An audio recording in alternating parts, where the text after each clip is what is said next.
Hello, hello, hello.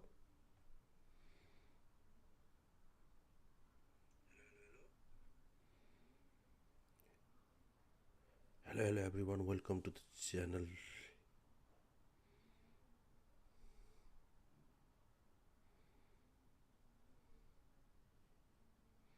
Yesterday we played our second classical game of the current tournament held in here at Sydney, Burwood, and we managed to beat a 1680s or 30s federated opponent, and he was playing the Karokan defense, and we completely destroyed the Karokan. So it was not even a question asked. How do we play it? Like, it was quite an easy game for me. So I'll quickly analyze the game of our classical tournament. I'll show you each and every move.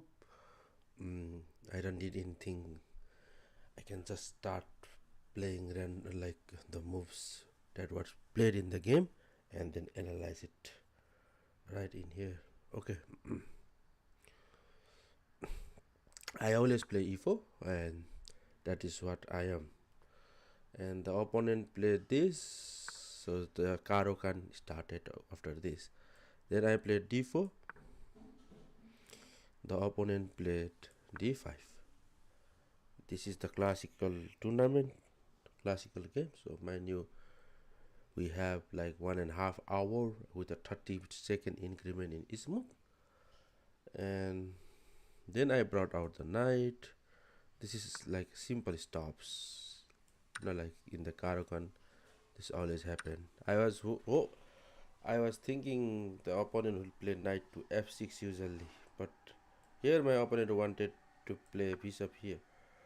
Apparently this is a move which is really good, and here we can start playing like bishop here, start defending this pawn and other things. We can even like play other moves, but I bring my knight back and he brought his bishop back. It's okay. It's till now is nothing crazy. We are still in the book move area. I develop my knight. That is what we always should do. Develop your pieces, and he developed his knight to d7 like this. And I brought my bishop here, attacking his bishop. I was not thinking that he will take my bishop, but he took my bishop like this, and then I was very happy after I took with the queen, as I have a lead in development. Like I have 3 piece developed, he has only 1 piece developed, that also in d7. So then he developed his knight to f6, and then I castle, and he put the pawn on e6, right? And then I pin the things. So this is exactly the move order. So I don't need like, since we have to stay at that position for 1.5 hour, like I tend to remember all the moves quite easily. And here my opponent played bishop to here, hoping to castle next move. And I thought, okay, if my opponent is playing bishop to f6, I should stop him from castling kingside, and I should try to do something so that he cannot castle anymore. Then I come up with this knight move, knight to f5. First I was thinking for a couple of minutes, like I took like 5 or 6 minutes to play this move. I was thinking other moves like pinning the knight to the queen, but then he pushes, and then the bishop is back, and then he gets lots of tempo on my bishop. And then I thought about this move.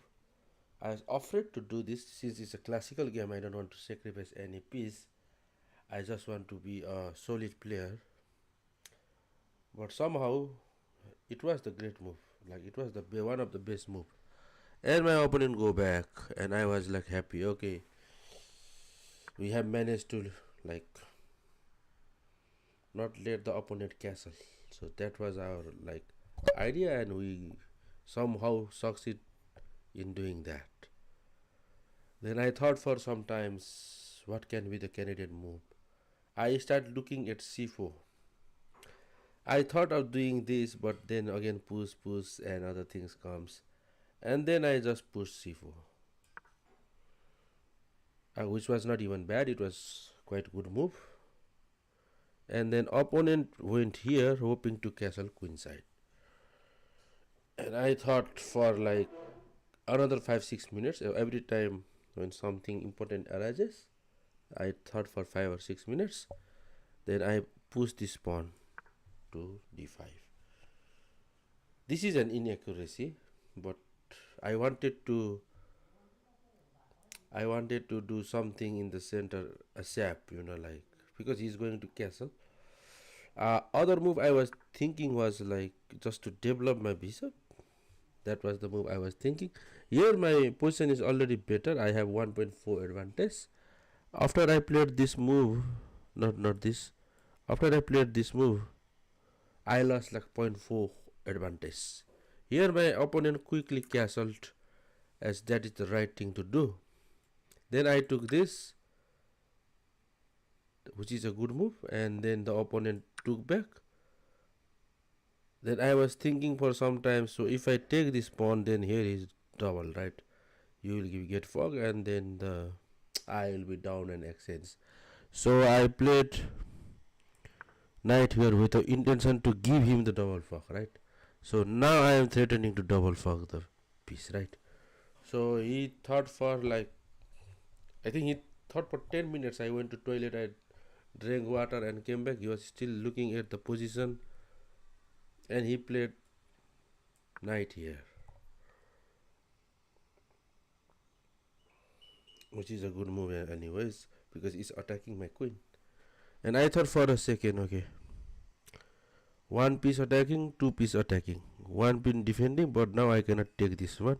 I am still pin. He might push and win the knight sometime. So I just thought like here or here, like two moves was in my mind.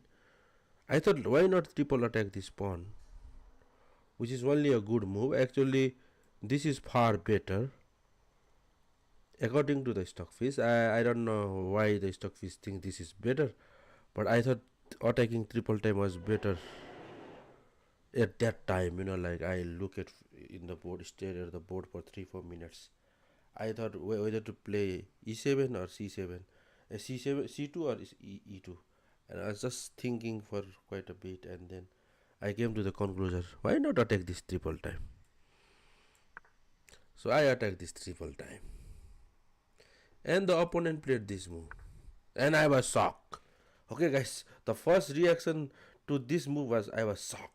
It is attacked 3 times with my queen, with my knight, and a rook, and yet the opponent is playing the same move, and I was shocked. Okay, I calculated lines.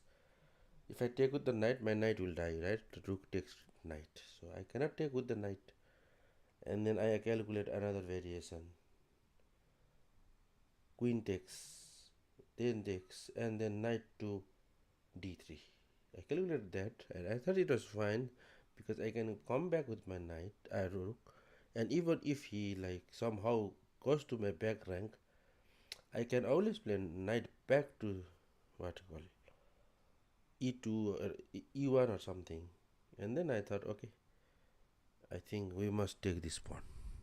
Then I took it, and it was a great move according to the computer. Then he thought for some time, sometimes like, and he played this move. So,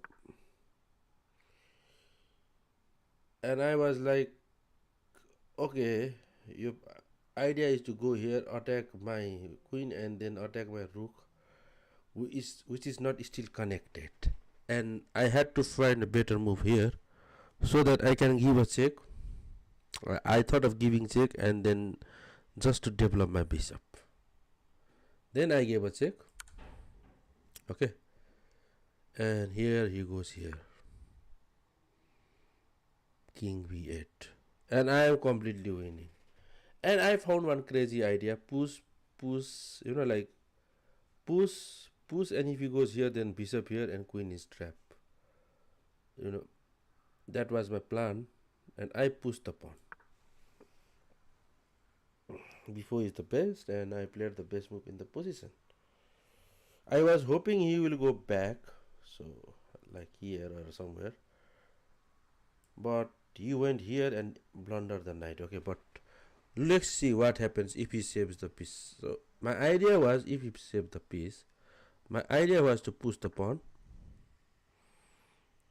which was apparently bad, but still winning.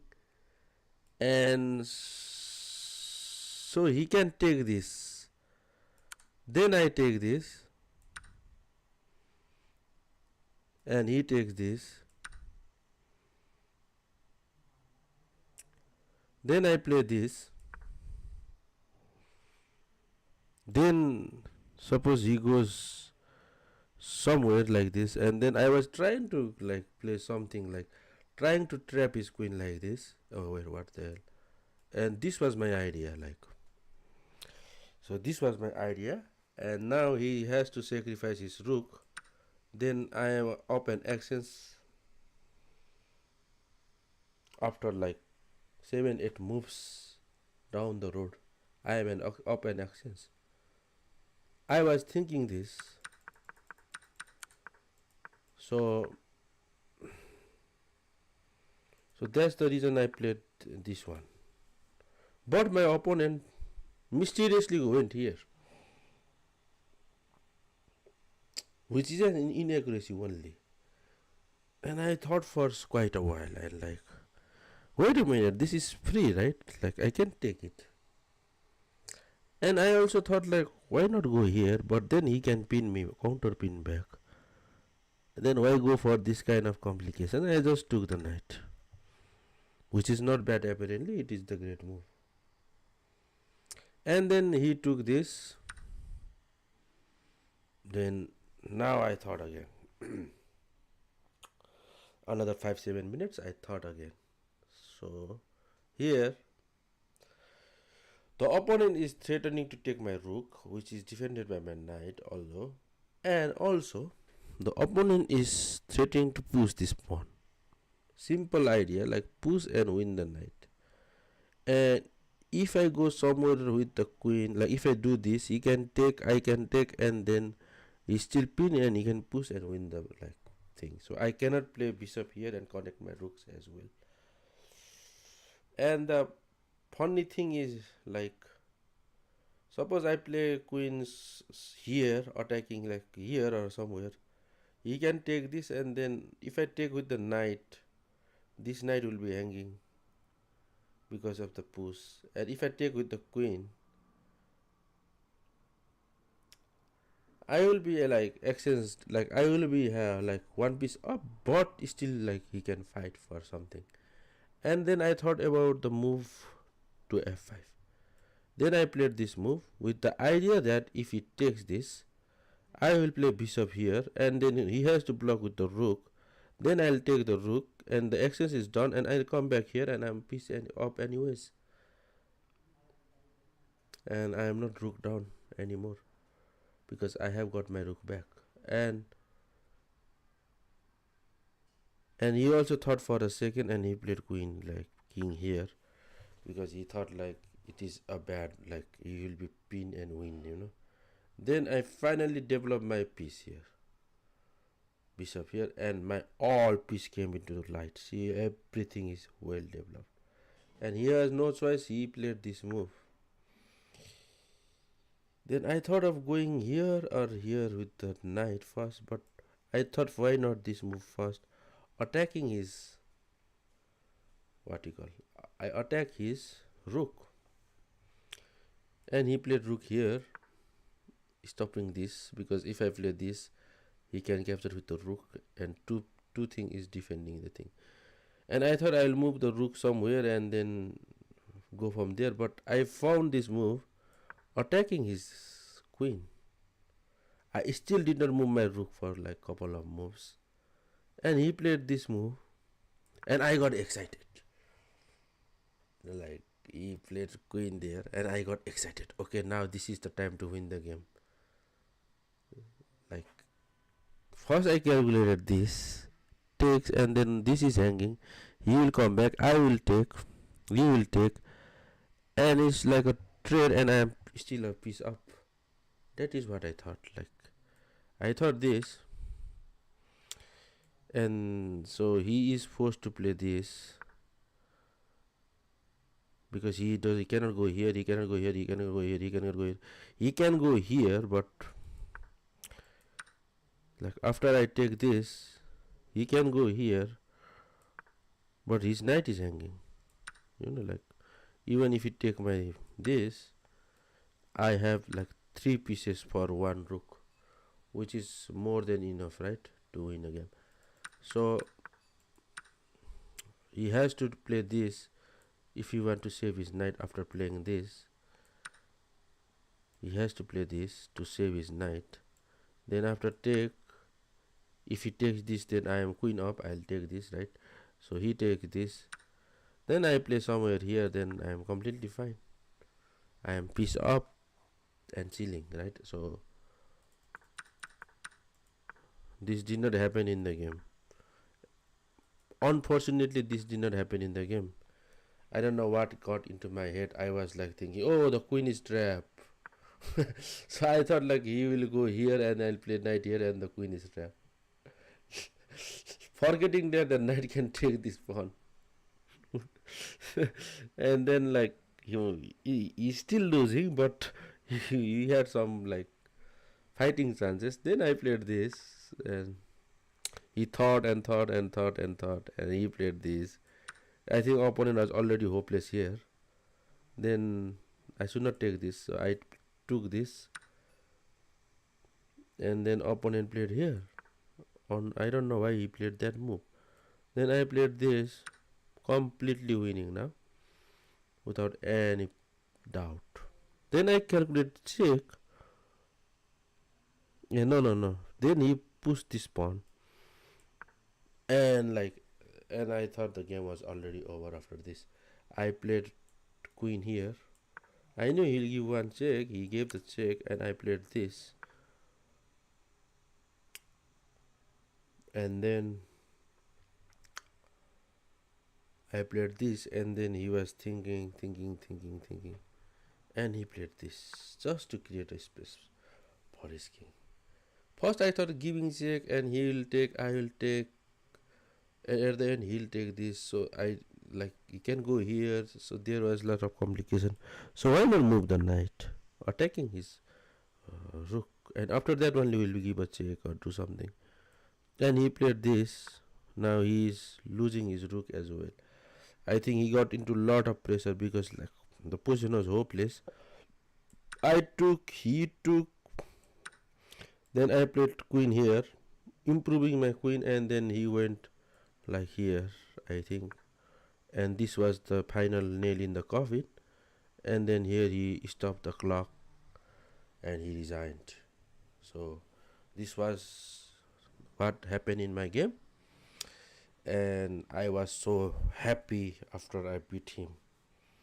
Okay, let's review the game with the stock face.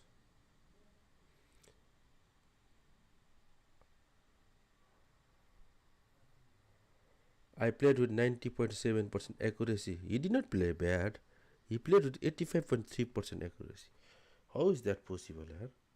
I thought he played very bad. But it seems like it was not bad at all.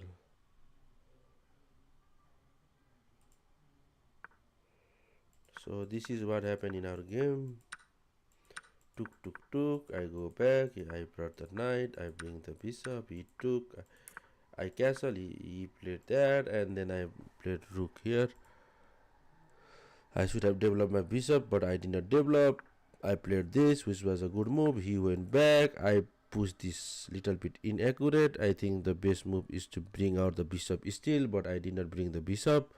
I still want to punish him. He played that. Then I pushed this pawn. Another inaccuracy followed by first inaccuracy, and then he castle. I took. He took. I go back. He attacked my queen. I went here. Mistake. I think this is the best move, but I went here, and then He pushed the pawn, I took, he played that, I give a check, and then I push the pawn, completely winning. But this did not happen in the game. What are you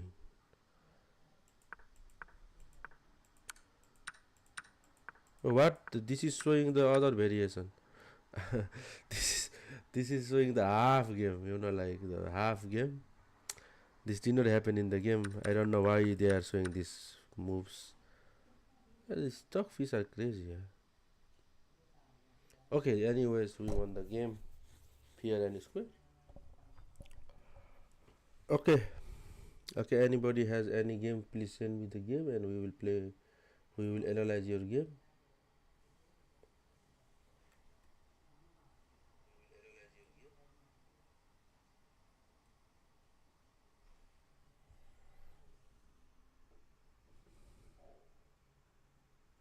Okay, let's analyze our first game. First, first classical game, and we have already analyzed our second classical game. Let's analyze our first classical game. The opponent start here with d4. Then I wanted to play King's Indian defense, and I played this. And my opponent played this knight to c3, and then I wanted to play normal looking business. But my opponent was telling, like, he had other plans, and he suddenly pushed this pawn. Now I am into the pock defense territory, which I don't know anything about, and I got nervous after this. I was like, what to do now? Because this is not a normal setup I play, and he is playing that. Then he developed his bishop here. Okay, anyways, we'll just develop, I thought, and I develop my bishop, and he developed his queen here. And I thought this is the perfect time to strike in the center when the iron is hot, but it seems like a bad move. And then he took, then I took. The open is completely, like the center is completely open. Then he played knight here, attacking this one. Guess what I played? I calculate everything. Okay, I'll go here, then he'll come here, then there's complication. He'll bring my bishop, attack my queen, and all kind of thing. And I played this, completely losing the game in move 6 or 7. And then he give a check, and then I played this, and I completely lost against an 1800 FIDE rated player in like move 6 or 7, like 8 or 7, like I was completely lost here.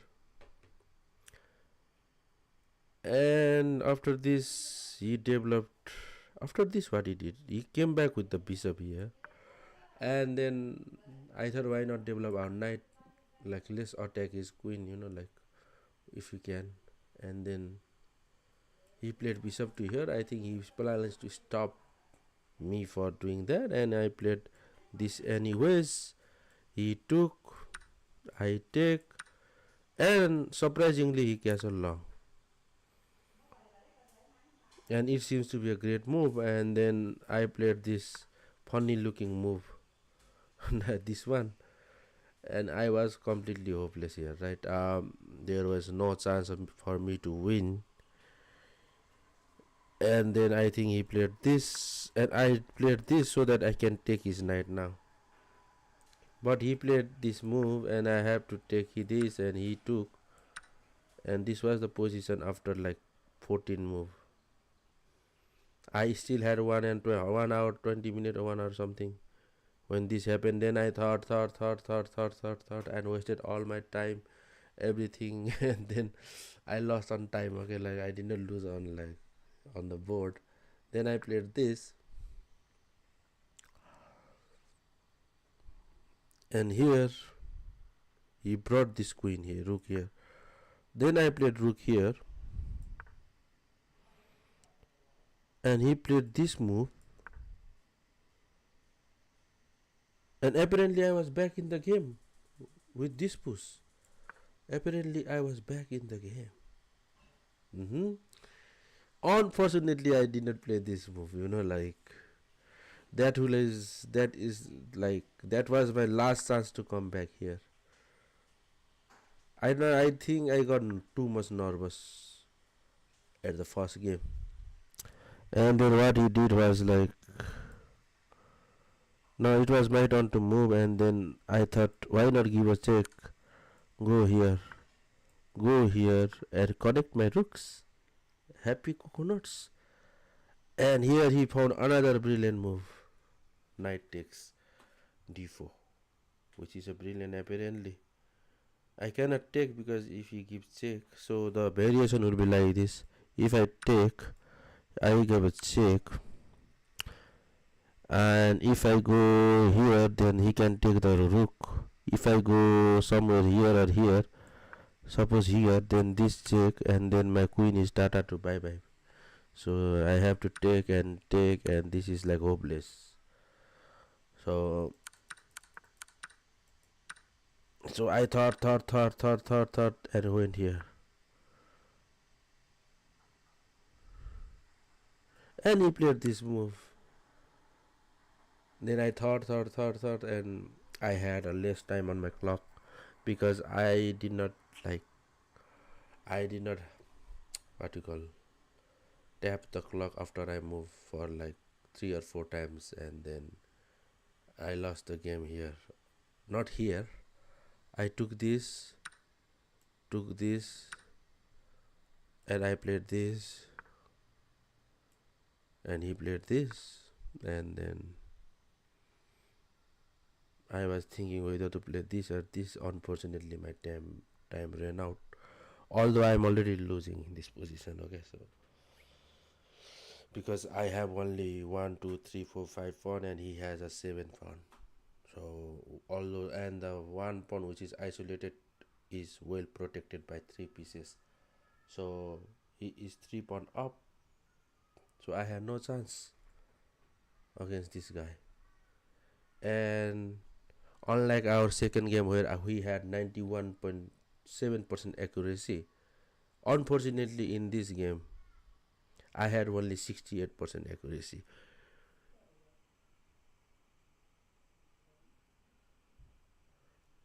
I don't know what is this stockfish doing. He's showing only 1 billion. I don't know what is this stockfish doing here.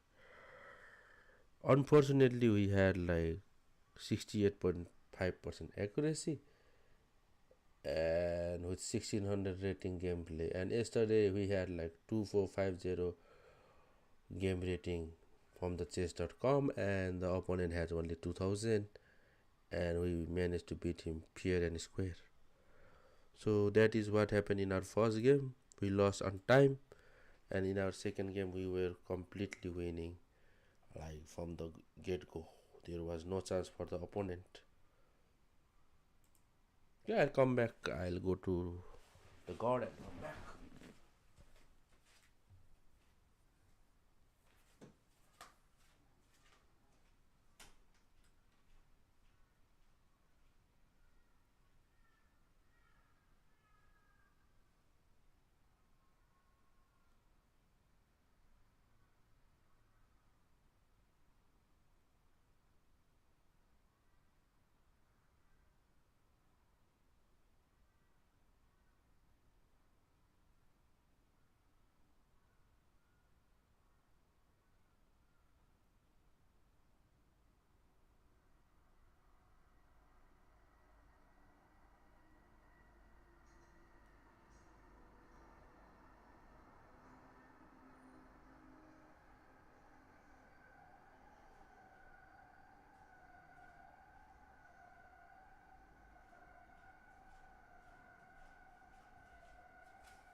So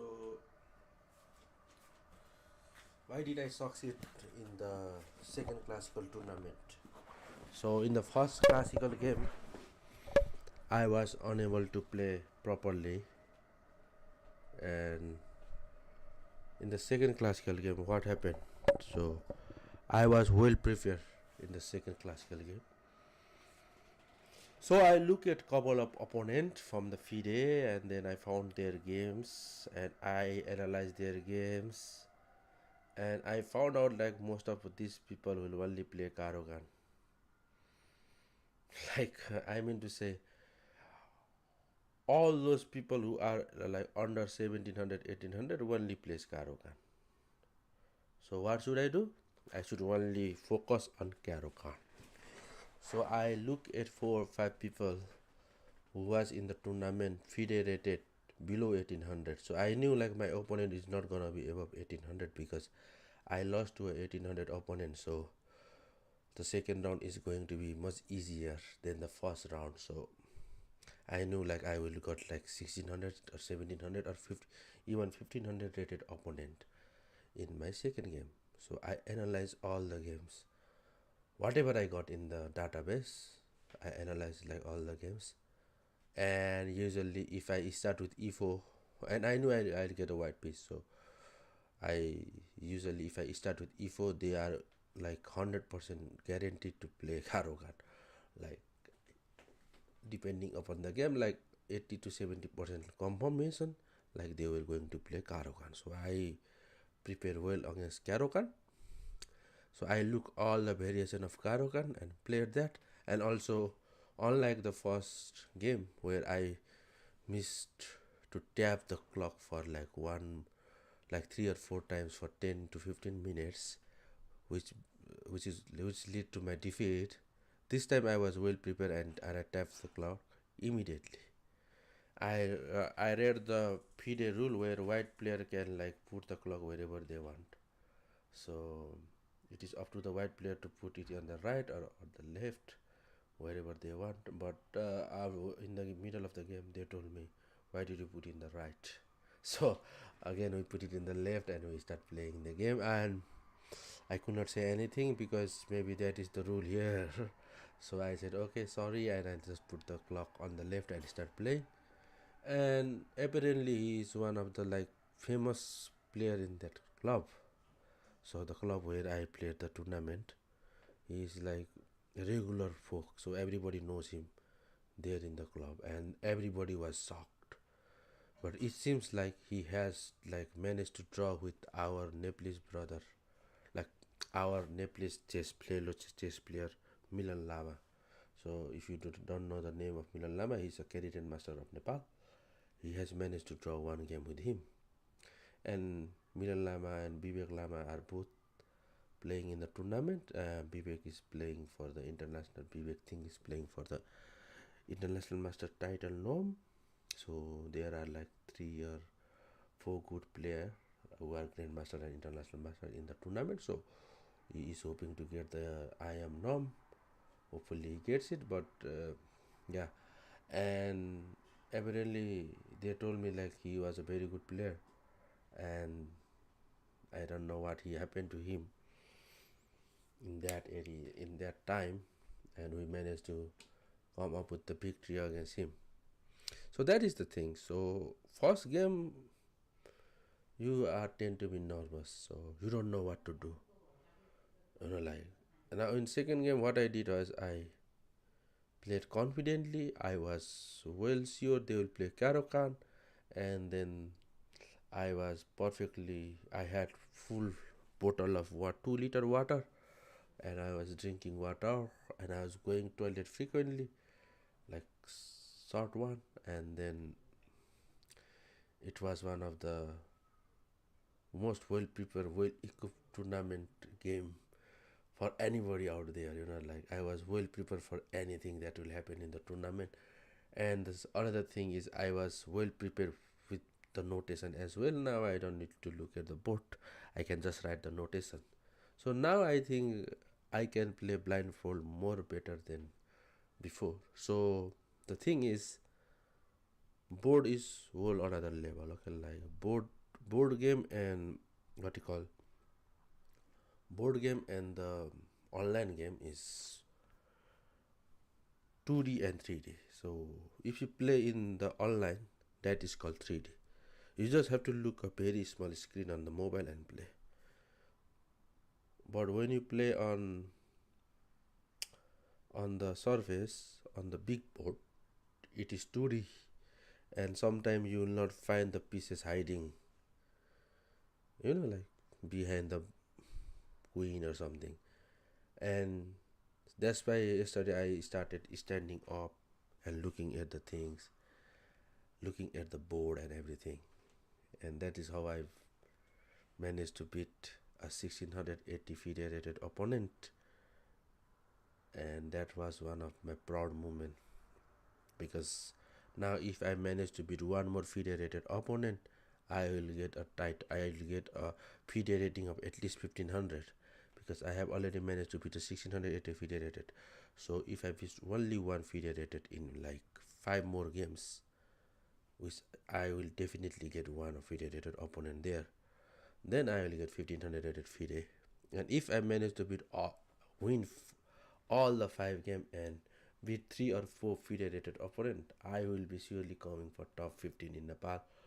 So that is my plan. So that is what I'm thinking. Okay, I'll end the stream and I'll